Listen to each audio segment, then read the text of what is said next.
Hi there, I'm Kirby with Augustine e-bikes. You know, for the last couple of years we've had tons of people, subscribers and website viewers contact us with questions ranging from technical to stylistic, and we have tried to get back to everybody over the last couple of years. And some of the people we've actually ended up talking to on the phone quite a bit. They've had questions about whether it's their e-bike or their bike or their kits. So one of the things we've had a lot of is contact with people from around the world. So we have a series of videos that we're doing that are phone conversations with some of our subscribers and website viewers. So today we're doing a video with a gentleman named Jared out of Prescott, Arizona. I've talked to him about 3 or 4 times about his process of buying a 1500 watt conversion kit. He has a Diamondback 29er that he's really liked, but he's had trouble with his knees, which is why he wanted to convert to an e-bike. So we talked to him about that, and so I hope you'll enjoy this video with Jared from Prescott, Arizona. We called him at his home. He was kind enough to agree to have us record the phone conversation. So I hope you enjoy this video. If you do, please subscribe below. And again, as always, thanks for watching all of our videos. Great. So Jared, we've talked before about your bike conversion, but before we go into the details of the installation, perhaps you can explain to our YouTube viewers what made you decide to convert your Diamondback 29er into an e-bike? Sure. Well, I just turned 50 years old, and I've been riding bikes all my life. About 5 years ago, I bought this 29er, and I just loved it. I did a lot of riding, mostly road bike, but some trail. And about 2 years ago, I had knee surgery. My knees have always been a bit of a problem for me. And then after recovering from the knee surgery, I made an effort to get back on the bike. And I found that the flats were not a problem, but the hills were killing me. As we've talked, I live in the foothills of Prescott, Arizona. And even though they're not mountains, the hill grades are incredibly steep. So eventually I began to realize that I may never be able to actually enjoy cycling the way I used to. So how did you get introduced to electric bikes? Well, a good buddy of mine who's also a cycling enthusiast, he was visiting a friend in San Diego, and apparently San Diego is a hotbed for electric bikes. So his friend convinced him to take a test ride. And then he told me about it, and I thought, well, this would be a great way for me to get back into cycling without the wear and tear on my knees. So how did that lead to you buying a 1500 watt conversion kit? Well, my friend was just really excited. So I began to do some research on electric bikes. What I came to learn very quickly was that any of the bikes I was really interested in were incredibly expensive.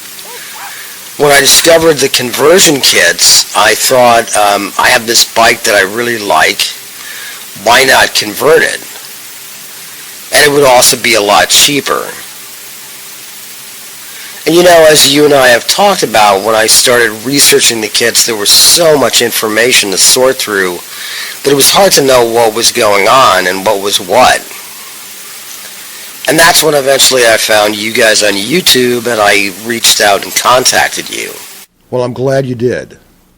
Prescott is surrounded by foothills, and we have great weather most of the year with some pretty incredible biking trails. We have a bunch of colleges here, so it's a pretty active lifestyle community. That's great. So tell me about getting the kit and assembling it. Well, as I said, I ordered a 48-volt battery with 15 amp hours because, as you know, the battery is the most expensive part, and I just wanted to see what it could do. So I ordered a 1500 watt rear hub motor. I had debated about between a mid-drive and a rear hub, and then eventually settled on the rear hub, thinking that it might be, you know, sort of more easier to install. So the motor came first, and then the battery came about a week later. It gave me a little time to figure out the motor mounting and the controller installation. I, of course, got a little help from my local bike shop, but it was relatively easy to put together. I'm a mechanical engineer, so it wasn't complete rocket science. And I did watch a bunch of your videos on your YouTube site. When the battery came, I charged it, of course, and installed it. And then I have a setup in my garage where I tested it on the bike stand, and everything worked. I've had it now for about 6 weeks, put almost about 100 miles on it.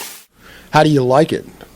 I have to say I really didn't know what to expect at first, but honestly, I love it.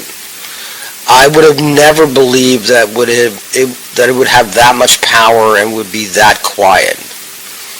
I, of course, ride it like a bicycle because that's the whole point for me. But when I get to the hills that are really steep, I have the power I need to save my knees. I've made a few minor adjustments to the bike itself, but basically I have that all dialed in now. And it's really remarkable from what I initially thought to how far this technology has come. So now that you're part of the e-bike community, what wisdom would you pass on to other people just getting started with e-bikes? Well, I would say at first it was pretty daunting sorting through all the information that's available on the web. It seems like we're still in the Wild West with a lot of this technology. And even though most bike stores, no matter how good they are, don't know a lot about the technology, I would advise pretty much anybody seriously looking into electric bikes or kits to do your research. Ask lots of questions. You know, the technology is there and it works amazingly. It's just a matter of finding out what will work for you. But it's definitely a brave new world. That's great, Jared. I really appreciate you sharing your story with our viewers, and we're going to be staying in touch. Oh, my pleasure, Kirby. Thanks so much. It's been a joy for us to talk to them. It's been a joy for us to talk to all of you out there. And again, keep writing in those comments. Subscribe below. Thank you so much.